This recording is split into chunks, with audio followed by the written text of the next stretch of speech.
আমার নাম রাফি সালমান রিফাত। আহ, আমি প্রধান সমন্বয়ক ইউনাইটেড পিপলস বাংলাদেশ বাংলাদেশ।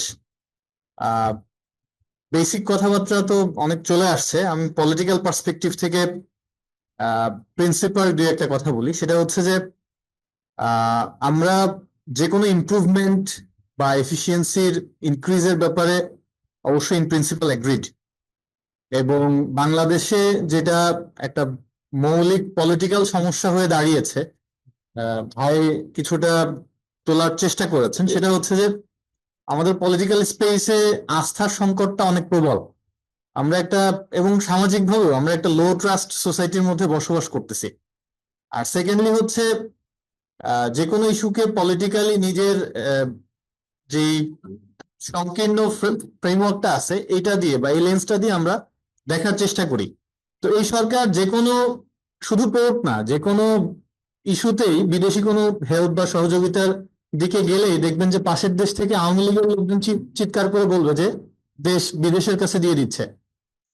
তো এইটা হচ্ছে আহ অবধারিত, এটা করবেই।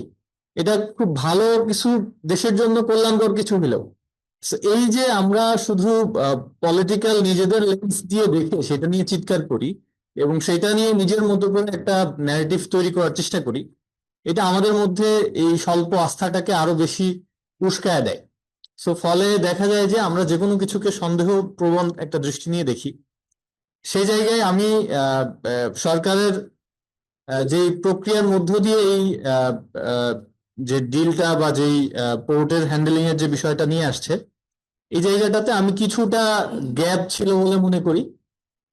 আহ, যে কোনো ইমপ্রুভমেন্ট সেটা সলিসিটেটেড হোক অথবা ডিরেক্ট নেগোসিয়েশনের মধ্য দিয়ে হোক, আহ, আমি মনে করি যে এটা ট্রান্সপারেন্ট হওয়া উচিত।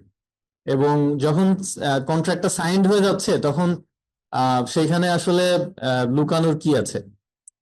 তো এই জায়গাতে আমি ট্রান্সপারেন্সির জায়গাটাকে ফোকাসে রেখেই ইন প্রিন্সিপাল মনে করি যে আমাদের এফিসিয়েন্সি বাড়াইতে হবে। আমাদের সামনের দিকে যে ইকোনমিক ডেভেলপমেন্ট বা অর্থনৈতিক অগ্রগতি, সেইটার পলিসির ব্যাপারে একটা পলিটিক্যাল সমঝোতা বা ঐক্যের জায়গায় আসা দরকার, যে আমাদের সামনের দিকের অগ্রগতিটা কেমন হওয়া দরকার। এবং সেটার উপর সেটাকে সামনে রেখে আমাদের এই স্ট্র্যাটেজিক ডিসিশন গুলো নেওয়া দরকার।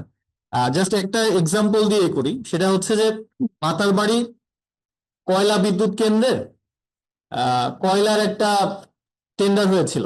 তো সেই টেন্ডারে আপনার বাংলাদেশে, এই উদাহরণটা এই জন্য বলতেছি, বাংলাদেশে হচ্ছে পলিটিক্যাল দুর্বৃত্ত এবং বিজনেসম্যানদের মধ্যে যে অলিগার্কিটা আছে এটার একটা ইকোসিস্টেম ডেভেলপ করছে এবং এটার মধ্য দিয়ে এক ধরনের দুর্বৃত্তায়নের রাজনৈতিক অর্থনৈতিক ব্যবস্থা এখানে জড়িত।